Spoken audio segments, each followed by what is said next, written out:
नमस्कार दोस्तों, कैसे हैं आप सभी। उम्मीद करते हैं आप सभी लोग अच्छे होंगे और आपकी फैमिली भी अच्छी होगी। कहानी की शुरुआत करने से पहले एक आवश्यक बात जो आप सभी से बतानी है, और ये आवश्यक बात ये है कि यदि आप चैनल पर पहली बार आए हैं तो चैनल को सब्सक्राइब कर लीजिएगा। और ये चैनल न्यू है और आप सभी लोग के सपोर्ट और प्यार की आवश्यकता है। तो चलिए कहानी की शुरुआत करते हैं। एक नेताजी होते हैं जो कि हाईवे के रास्ते अपने घर जा रहे थे, और रास्ते से ही वो अपनी पत्नी को घर पर कॉल करके बताते हैं कि बहुत जल्द हम घर पहुंचने वाले हैं। और उनके परिवार वाले इंतजार कर ही रहे थे, लेकिन बात होने के बाद नेताजी का मोबाइल स्विच ऑफ होता है और उसके बाद नेताजी रास्ते से ही अचानक गायब हो जाते हैं। और उनके परिवार वाले गुमशुदगी का रिपोर्ट लिखवाते हैं, और उसके बाद जब खोजबीन शुरू होता है, तहकीकात शुरू होती है, तो ये पता चला कि नेताजी का कत्ल कर दिया गया है। तो आज के इस क्राइम के कहानी में हम जानते हैं कि आखिर किस प्रकार से नेताजी का ये पूरा जो है कत्ल की साजिश रचा गया, और इसका जो है प्रशासन के द्वारा, पुलिस के द्वारा इस कैसे कत्ल का जो है पर्दाफाश किया गया, उजागर किया गया।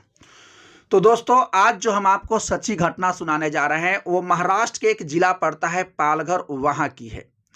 दरअसल एक नेताजी होते हैं जिनका नाम अशोक दौरी है, और वो शिंदे गुट से यानी संबंधित है, और वो उन्हीं से जो है जुड़े हुए हैं।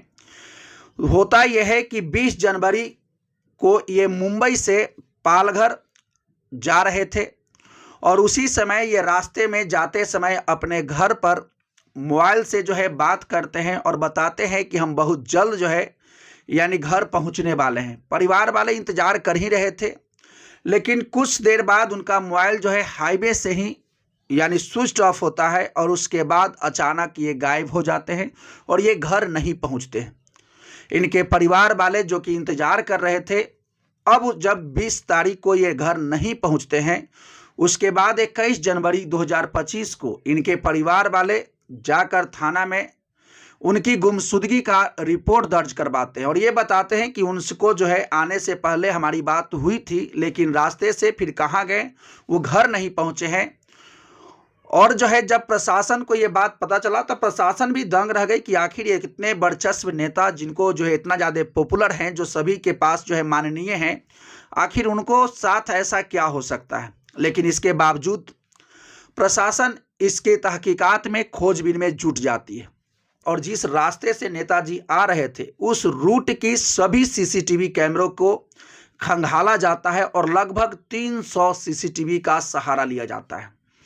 और उसमें बहुत सारे सीसीटीवी में नेताजी का लोकेशन दिखाया गया। उनके गाड़ी जो था रेड रंग का, उसमें दिखाई देता है, ब्रेजा जो की है, और उसमें जो है नेताजी अकेले जो है जाते हुए दिखाई देते हैं। और उसी डिजिटल रूप से नेताजी का जो है यानी पता लगाया जाता है। तो बहुत सारे जगह नेताजी का लोकेशन दिखाई भी देता है, लेकिन कुछ जगह ऐसे भी थे जहां से नेताजी का लोकेशन अचानक हाईवे से गायब हो जाता है। तब प्रशासन को ये लगता है कि जब हाईवे से जब इनका लोकेशन गायब हुआ है, तो हो न हो जो हाईवे से जो लिंक रोड जाता है उसी में ये नेताजी को ले जाया गया होगा। अब जहां से नेताजी का लोकेशन गायब होता है, वहां से जितने भी लिंक रोड थे यानी जितने भी कच्ची सड़कें थी, उसका जो है जांच पड़ताल में प्रशासन जुट जाती है। और जहां से नेताजी का मोबाइल स्विच ऑफ होता है, उसका सीडीआर निकाला जाता है। वहाँ के आसपास के जितने भी मोबाइल एक्टिव थे उन सभी को जो है कॉपी निकाला जाता है, और ये पता किया जाता है कि आखिर ये लोग जो थे वहाँ पर जो एक्टिव थे उनका जो है यानी क्या किसी प्रकार का आपराधिक संबंध है या नहीं है।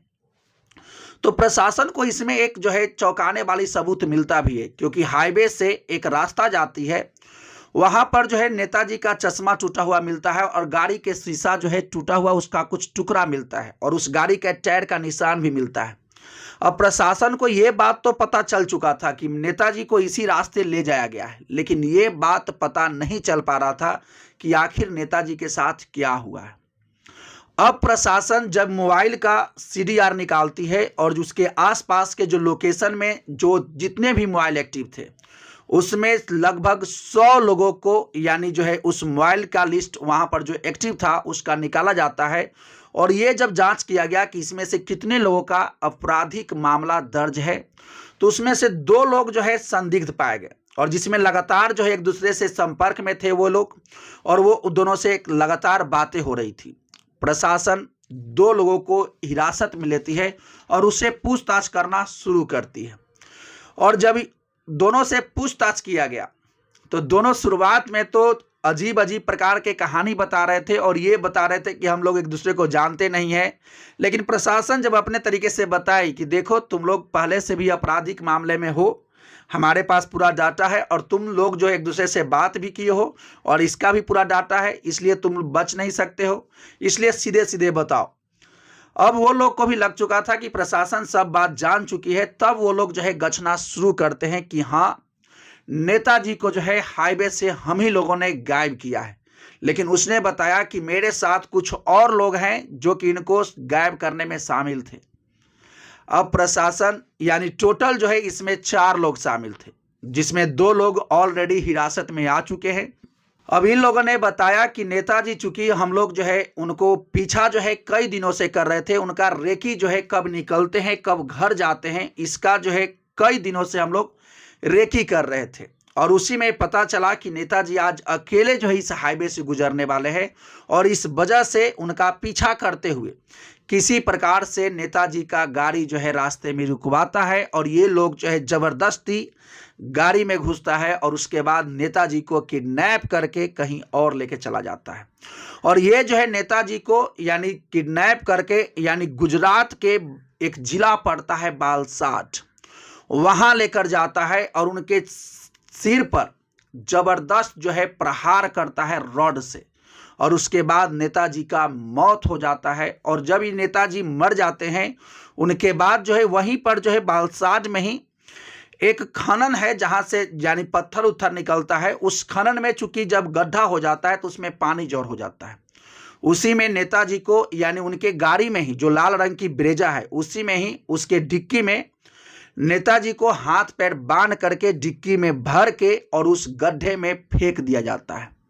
और इस वजह से उन लोगों को ये पता चल रहा था कि यदि नेताजी को यानी गाड़ी में ही डिक्की में भर करके फेंकेंगे तो नेताजी का लाश कभी ऊपर नहीं होगा, क्योंकि यदि ये गाड़ी में नहीं फेंकते तो कुछ दिन के बाद वो डेड बॉडी जो है फूल जाता और ऊपर आ जाता और लोगों को पता चलता। लेकिन ये लोग इस तरीके से उनका कत्ल किए थे ताकि किसी को पता भी ना चले।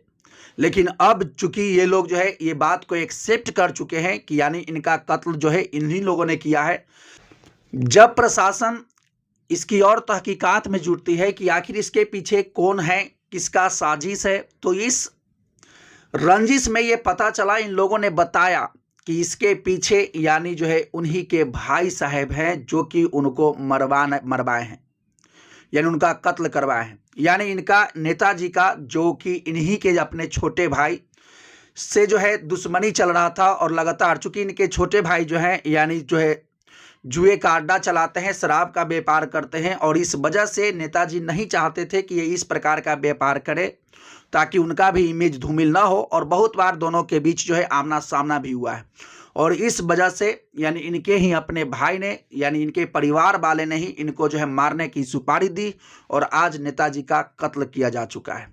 तो चलिए, पूरा यही कहानी था, यानी किस प्रकार से एक भाई दूसरे भाई को जो है रंजिश में यानी मौत की घाट उतार दिया है। हालांकि ऐसा होना नहीं चाहिए, लेकिन फिर भी नेताजी के साथ यही हुआ है।